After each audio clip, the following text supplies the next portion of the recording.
encontramos na tradição popular muitas referências a anjos da guarda, anjos guardiões ou guia espiritual. A palavra anjo vem do latim angelus e do grego angelos, que quer dizer mensageiro ou enviado. Muitas pessoas, quando ouvem a palavra anjo, imaginam figuras joviais, de beleza singular, que usam um par de asas e uma auréola sobre a cabeça. Honre as suas asas, anjo Ariel.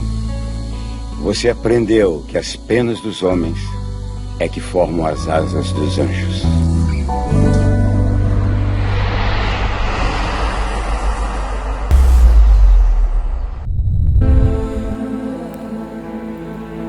Segundo a doutrina espírita, os anjos são espíritos que chegaram a um grau de perfeição que o espírito comporta, ou seja, são espíritos puros ou perfeitos.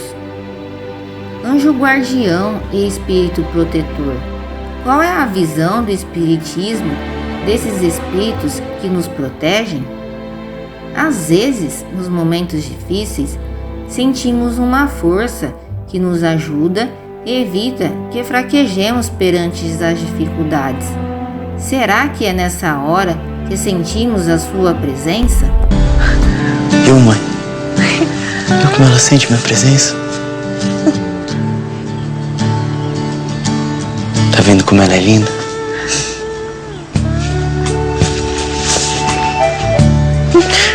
Eu também tava com uma saudade danada de você, menino. E eu tô aqui do seu lado. Sempre. Como estar em contato com seu anjo da guarda e espíritos superiores? Vamos lá então responder a questão da nossa irmã. Eu diria que mentalmente Jesus nos deu o melhor método. Através do silêncio interior, orando a Deus, nós entramos em contato com esses espíritos. E a técnica é esta: fala a criatura ao Criador através da oração. Responde o Criador à criatura pela inspiração e ajuda o Criador a outra criatura utilizando-se do próximo. Também nós podemos estar em contato com eles em toda vez que nós estivermos angariando o progresso intelectual nos estudos. Nós podemos estar em contato com ele no trabalho edificante no bem. Então, por isso que toda casa, independente de religião, coloca que a fraternidade, o amor ao próximo, a nossa disposição de estender a mão a um irmão, amar ao próximo como a nós mesmos, é o caminho de estarmos próximos àqueles que nos ajudam sempre. Essa é a resposta para essa questão. O que devemos entender como anjo da guarda e espírito protetor e qual é a sua missão? Olá, mais uma vez retorno aqui com muita alegria, esperando ser útil nas respostas que serão dadas com base nos postulados da doutrina espírita. E já adentrando a que me foi feita por primeiro, tenho a dizer que na questão 490 do Livro dos Espíritos, os anjos guardiões são considerados espíritos de ordem superior. Não de ordem superior a ponto de ser um santo ou um anjo, nada disso. É aquela pessoa, conforme diz a questão 491, que equivaleriam a um Pai Nosso, a uma pessoa um pouco mais evoluída do que a nossa. Ela tem a função de, alguma forma, de nos dar conselho, nos direcionar, isso através da intuição, isso através dos bons pensamentos. Eles muitas vezes nos consolam, eles muitas vezes nos auxiliam a caminharmos em favor do bem. No Evangelho segundo o Espiritismo, na parte das preces, lá está dito que eles estão conosco desde o nascimento. O que a gente pode entender por desde o nascimento? Na realidade, isso transcende a parte física. Eles estão conosco desde o momento em que nós iniciamos o processo preparatório de reencarne. A espiritualidade superior, ao planejar o nosso reencarne aqui na parte física, já coloca-nos essa pessoa para nos assessorar.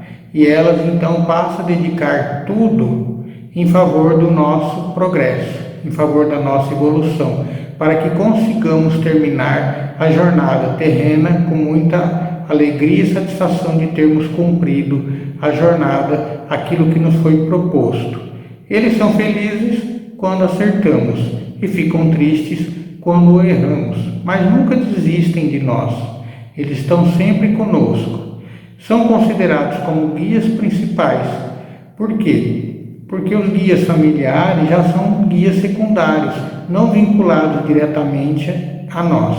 Eles combatem a má influência nossa, muitas vezes combatem a aproximação espiritual, desde que estejamos com a vibração adequada. Então ele de alguma forma serve de anteparo para um embate de forças antagônicas e nos livra dessas energias que muitas vezes nos prejudicariam.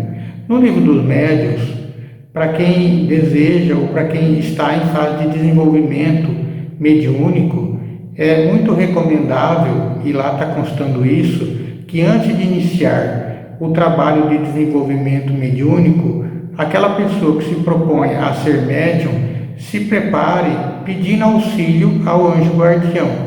Essa pessoa, então, esse espírito, irá nos intuir para auxiliar a desenvolvermos as nossas percepções extrafísicas. O que a gente precisa fazer é a diferenciação em relação ao protetor. Protetor são aqueles espíritos que vão, de alguma forma, se vinculando a nós no transcorrer da nossa encarnação. É diferente do anjo guardião, que está conosco antes do processo reencarnatório.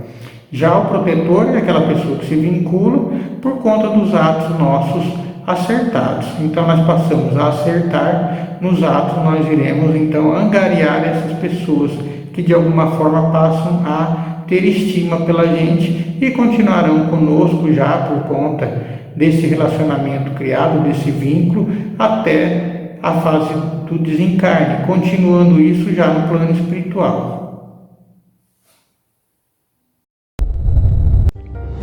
O anjo da guarda, o espírito protetor, está o tempo todo ao lado do seu protegido?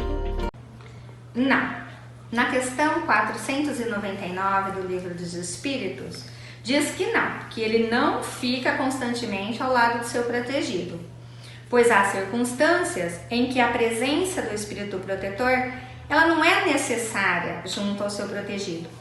Ademais, quando ele vê que seus conselhos são inúteis, pode afastar-se, mas jamais abandona por completo o seu protegido, buscando sempre fazer-se ouvir. Por que eles não fazem essa proteção de maneira mais perceptiva para que possamos perceber mais a presença deles? A questão da percepção ou não do anjo guardião vai depender de cada pessoa. Isso vai variar de acordo com o burilamento realizado em vidas passadas. Então, aqueles que tiveram mais sensibilidade, que de alguma forma lidaram com a mediunidade de forma mais intensa, terão maiores percepções nos dias atuais. Isso não quer dizer que aquela pessoa que queira, de alguma forma, aumentar ou personalizar ainda mais esse contato, ela não consiga. Isso é possível. Basta o quê? Ir prestando atenção nas intuições. Os anjos guardiões trabalham muito conosco através dos pensamentos. Muitas vezes nós pensamos que esses pensamentos são nossos, quando na realidade eles são insuflados por esses espíritos.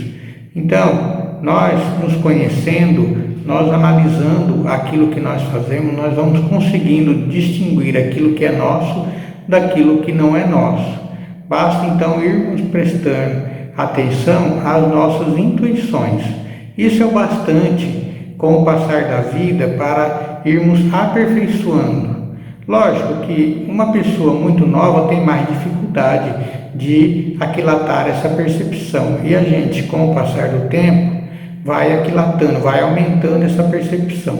Não significa, entretanto, que pessoas novas não tenham capacidade de perceberem o anjo guardião. Nós temos o exemplo claro da Joana d'Arc, que foi considerada a santa na França.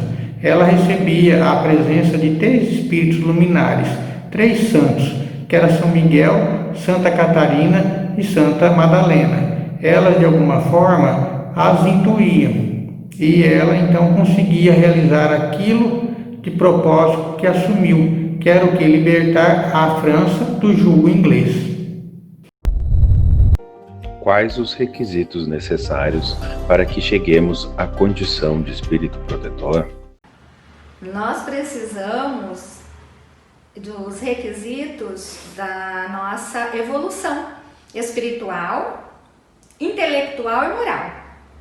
Precisamos conhecer as leis divinas, as leis que regem todo o universo, que são criadas por Deus, e praticá-las. Nós precisamos ter predominância do nosso espírito sobre a matéria. Também, quando formos de boa índole, voltados unicamente e exclusivamente à prática do bem. Para essa condição de ser o espírito protetor, nós vamos ter que ter 2 asas.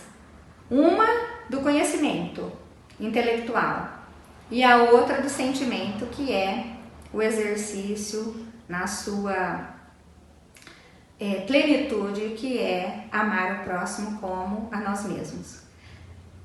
Só assim a gente vai poder então chegar a essa condição de um dia ser o espírito protetor de alguém. No percurso da encarnação, o espírito anjo guardião pode ser substituído? Primeiro, vamos fazer uma colocação sobre o que é substituir um anjo guardião. Não é igual num jogo de futebol que ele tomou um cartão vermelho, nada disso. Substituir um anjo guardião advém de um processo de não crescimento nosso, de paralisia. E o anjo guardião, como uma pessoa, como um ser vivente que está em constante progresso, ele acaba então fazendo por merecer condições melhores. Por quê? Porque nós criamos um distanciamento em relação a ele. E ele, em evoluindo, acaba ficando fora de sintonia conosco. Então, o plano espiritual, sabedor dessa diferença de potencial, acaba tirando esse nosso nobre amigo e faz com que outro espírito, mais ao nosso nível, venha a ocupar esse lugar. Isso não significa que esse que venha a ocupar o nosso lugar, o lugar do outro anjo guardião, seja inferior a nós. Não, ele é sempre superior. Ele está apenas o quê? Ao nível de conhecimento nosso, ao nível da nossa estagnação. Os espíritos protetores podem nos ajudar a encontrar um emprego, ganhar na loteria ou arranjar um casamento? Essa questão, ela é feita, assim, eu acho, por milhares de pessoas. Eu mesma já fiz ela para mim mesma. Quantas vezes eu mesma disse, minha nossa, não poderia acordar e ter sido intuída com os números da loteria. Eu poderia receber do alto um aviso, qualquer outra coisa. Mas enfim, gente, vamos ao conhecimento claro do que a doutrina espírita nos esclarece. No Evangelho segundo o Espiritismo, Jesus nos orienta através do seu ensinamento, que é ajuda-te e o céu te ajudará. Isso vem a nos esclarecer que devemos fazer sim, primeiro a nossa parte, do esforço, de tudo aquilo que nos cabe realizar. E aí sim a gente vai receber a ajuda dessa espiritualidade no trabalho, nos nossos estudos, de acordo com a profissão que a gente escolher, na realização dessa profissão e outras tantas ajudas que com certeza virão através dessa espiritualidade. Porque a missão dos espíritos em si é ajudar-nos no nosso progresso intelectual e moral, e não nas coisas frívolas, nesse materialismo que todo mundo sonha em conquistar. Porque ele não vai poder ajudar uma pessoa, gente, a ganhar na loteria e as demais em detrimento das outras. Então, alavancar o nosso progresso moral e intelectual. Então, não vamos negar ajuda, mas não para esses tipos de coisas específicas, que é esclarecimento, de trazer um trabalho até você, uma chance de um casamento arrumado por eles. Não, a ajuda deles é totalmente diferente disso. Podem nos encaminhar ao encontro daqueles que estão programados para reencarnar conosco, para uma vida 2. E isso sim, eles estarão no planejamento reencarnatório nosso, mas não da forma como todo mundo quer, que é essa varinha mágica e de condão de resolver esses problemas pra gente, tá? Espero ter esclarecido aí essa dúvida de todo mundo. O Chico conta uma história, é legal para entender essa parte da loteria. Num pinga-fogo, ele esclarece que o pai, por não ter uma faculdade, não ter uns estudos e uma profissão a realizar, ele se tornara vendedor de bilhetes da loteria. Trabalhou por 30 anos vendendo bilhetes da loteria.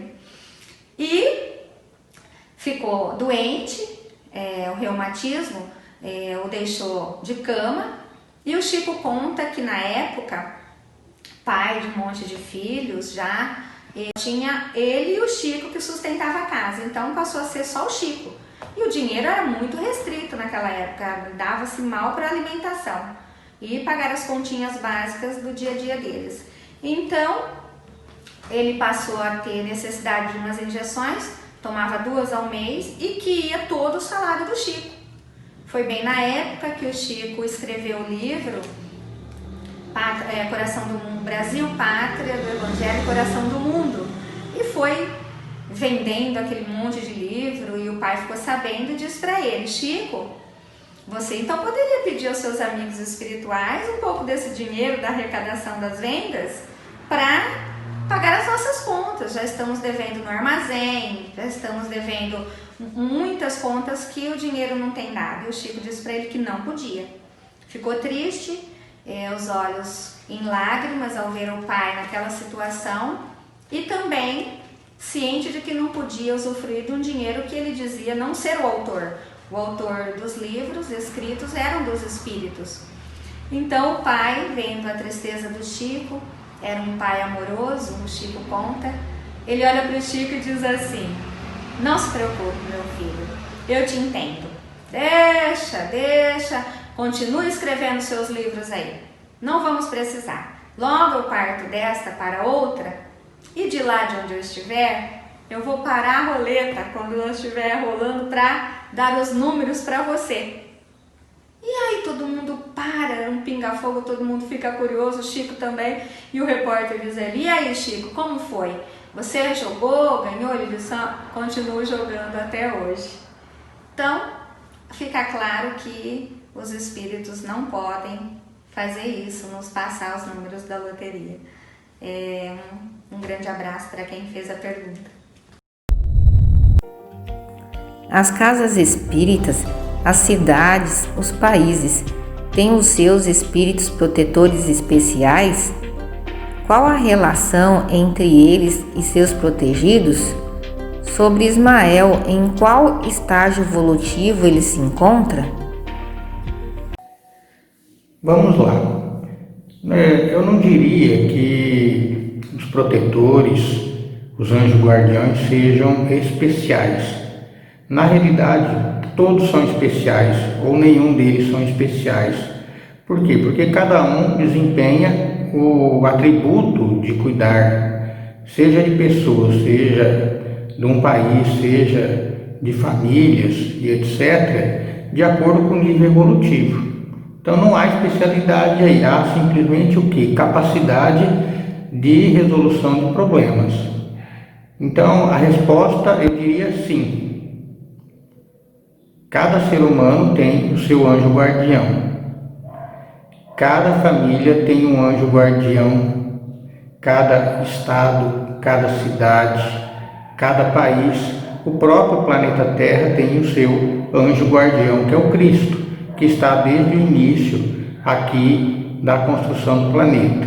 E nós vemos então o Cristo desvelando até hoje a atenção em prol do nosso progresso, fazendo as migrações de povos originários de outros planos para cá, levando esses outros espíritos já melhorados para outros locais. Com relação ao Brasil, nós temos designado para tutelar o Ismael. Segundo dizem, Ismael foi filho de Agar. Agar foi a escrava que acabou tendo filho de Abrão. Abrão é o pai dos hebreus. A mulher de Abrão já era pessoa de idade e não conseguia ter filhos. Então ela permitiu com que Abrão se consorciasse com Agar e daí acabou tendo Ismael. Depois Sara acabou ainda tendo um filho. E Ismael, como eu disse, é considerado o pai dos hebreus. Vem daí então esse tronco. E daí a gente vê a grandeza desse espírito já de outrora, segundo as fontes que relacionam o Ismael protetor do Brasil ao Ismael contido lá na Gênesis, no Velho Testamento. Então Ismael recebe do Cristo a incumbência de acertar o planeta Terra, o Brasil. Ele é o responsável então por acertar a questão das migrações que viriam a povoar o Brasil. É responsável também por ver quem iria ser os líderes, quem exerceria o papel de relevância, quem precisaria se redimir. Nós vemos também a preocupação de Ismael com a escravidão, quando de alguma forma, mesmo ele tendo esforçado-se para não acontecer isso, acabou acontecendo, e ele vai diante do Cristo e relata o problema que está acontecendo, porque ele perdeu o controle sobre a escravidão. E o Cristo fala para ele que é impossível controlar o livre-arbítrio das pessoas. Cada um é livre para fazer aquilo que bem entende. Lógico que a cada ato negativo exige uma reparação, e o Brasil se vincula à necessidade de reparabilidade por conta da escravatura, que de alguma forma acabou levando muitos negros a perderem a vida. Muitos negros foram chicoteados, morreram de fome, tiveram uma vida limitada, não tinham liberdade alguma, eram tratados como coisas. Então Ismael é essa pessoa que zela pelo Brasil. Nem sempre ele consegue acertar tudo. Por quê? Porque há situações, como eu disse, que está vinculado ao livre-arbítrio de cada pessoa. Nós vamos entender também, nessa questão de anjo guardião, que, por exemplo, o Cristo, ele possui ministros. E no Brasil, coração do mundo, pátria do Evangelho, nós vamos encontrar quem? Um outro ministro. E que também era o responsável, igualzinho a Ismael, por tomar conta de Portugal, que é Hilel. Hilel foi o avô de Gamaliel. Hilel foi o responsável por criar a escola hebraica, lá na época de Paulo de Tarso. Então, Hilel cria a escola hebraica e Gamaliel, o filho de Hilel, acaba ensinando Paulo de Tarso. E Paulo de Tarso, com os ensinamentos, depois com o contato com aqueles apóstolos do Cristo, se transforma naquilo que nós já conhecemos hoje, um precursor do cristianismo, uma pessoa de muita fibra, que foi capaz de expandir as fronteiras do cristianismo para além da Palestina, para além de Jerusalém. E voltando a Ismael, por exemplo, ele é considerado um espírito elevado. É difícil de nós falarmos o nível evolutivo dele, porque nós não o conhecemos. Talvez só aqueles espíritos vinculados a ele o conheçam o nível hierárquico dele. Mas se é vinculado, é muito próximo ao Cristo, a gente vê que ele está nessa esfera de ministros, ou no mínimo assessores. Se Hilel era um ministro e também um responsável por um país, a gente vê que ele de alguma forma deve ter essa envergadura. Hilel era, por exemplo, responsável, e ainda creio que seja responsável pelos eventos de comunicação do planeta. Então, todos os eventos sociais que acontecem no planeta têm a supervisão de Léo. Nós vamos também encontrar outros ministros de Jesus. Nós vamos encontrar aqueles grandes que nós já conhecemos da antiguidade como ministro. Isso a gente vai ver numa conversa que o Chico Xavier teve com o Herculano Pires. Isso está relatado no livro A Era do Espírito. E lá, o que a gente vê? A gente vê que Buda, que Zoroastro, que Sócrates são ministros de Jesus. Estão lá atuando até hoje. E, de alguma forma, Ismael deve estar muito próximo ao Cristo, por conta dessa necessidade de troca. Porque para tomar conta de um país, a pessoa tem que ter muita capacidade de desenvoltura e receber ordem direta. Então eu creio que, no mínimo, Ismael deve ser uma pessoa muito chegada, muito próxima a Jesus e vem atuando conosco há muito tempo, permitindo com que o Brasil se torne um país conhecido em todo o planeta com aquela receptividade, com aquele com aquele carinho, com aquele amor. Isso é muito importante, porque há muitos países que não são assim, são muitos diferentes, são racistas, não são acolhedores. Não que não sejam, mas é que o Brasil é muito mais. Uma pessoa chega e ela já recebe de pronto uma afetividade que em nenhum país se encontra isso. Por isso espero ter respondido esta questão.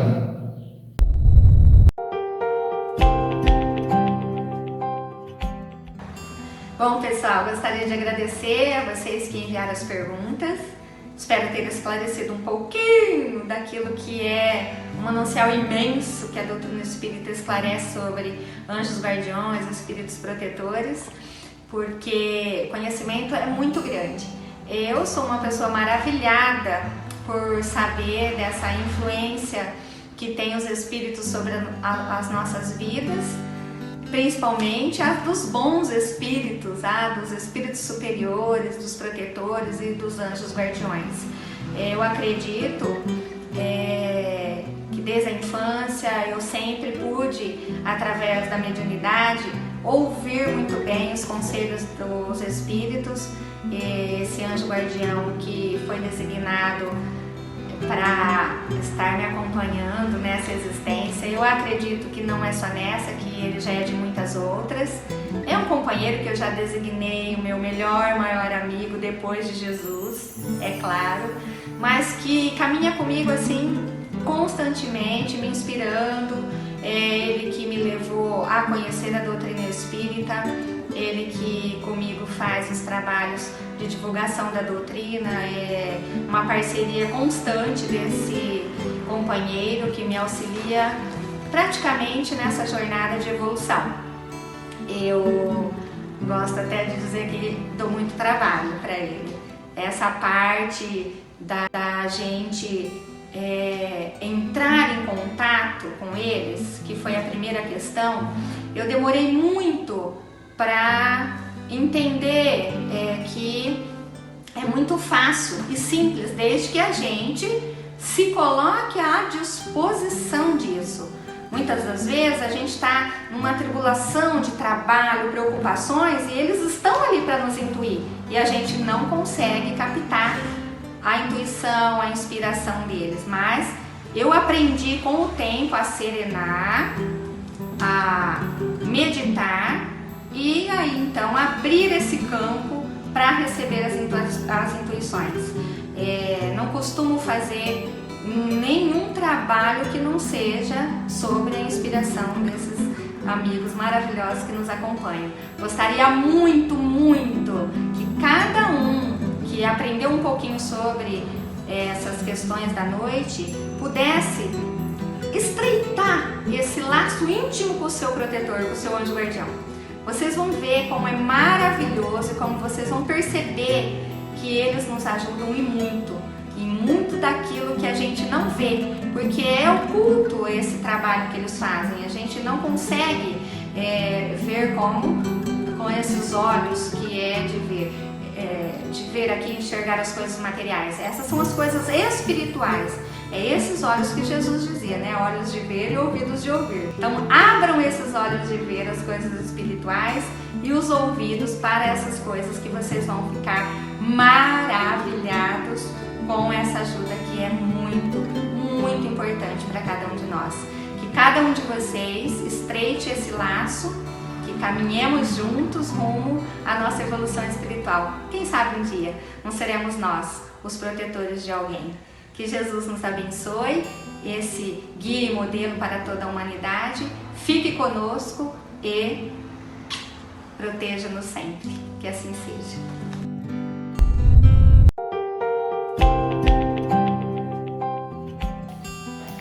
Bem, espero que vocês tenham gostado das respostas. Sabemos que nem todas são possíveis diante da grandeza que é a doutrina espírita. Apesar dela estar consolidada em 5 livros, nós sabemos que isso ultrapassa muito mais do que essa quantidade de livros. Só Chico Xavier tem mais de 400 livros esclarecendo a doutrina. Essas respostas que nós demos são apenas um fragmento, uma colaboração. Para quem queira ter mais conhecimento, para quem queira aprender mais, fica o convite também para assistirem outros espíritas que transmitem conhecimento através do YouTube. Lá nós vamos encontrar, por exemplo, Haroldo Dutra Dias, Geraldo Lemos Neto, Carlos Bacelli, até o próprio Chico Xavier em entrevistas antigas, de modo que, assistindo muitos desses vídeos, nós vamos conseguir ter resposta para muitas dúvidas. Meu muito obrigado e até uma próxima oportunidade, como disse, fazendo o convite para que continuem a perquirirem ao pessoal da Seara de Luz, para que possamos de alguma forma colaborar nas respostas, colaborar na propagação da doutrina espírita. Muito obrigado e fiquem com Deus. Então ele me disse: Chico, eu soube que esse livro que saiu de você foi entregue a benefício das almas. E nós também somos almas. E dizem que você também entregou este livro a benefício da pobreza. E eu creio que não existem pobres mais pobres do que nós agora. E você podia agora arranjar um livro para nós ganharmos algum dinheiro, porque nós estamos muito atrasados no armazém. Eu falei assim: papai, o senhor não deve pensar nisto, porque o senhor sabe, nós temos muitos amigos, todos nos ajudam, mas como paga vender o trabalho dos bons espíritos, isso não é possível, eles não permitem isso, nós estamos na mediunidade com absoluto desinteresse, os livros são deles, não são nossos, e eu peço ao senhor para não pensar nisso não. E o senhor não fica preocupado com isso não, porque as suas filhas, minhas irmãs e os filhos nossos pequenos vão crescer, isso tudo vai melhorar, nós todos vamos trabalhar, e na hora da dificuldade nós todos devemos, mas depois pagamos. E os nossos amigos de Pedro Leopoldo são sempre boníssimos, eles vão nos ajudar, os nossos credores. Eu disse: mas meu filho, você não pode receber um tostão destes livros.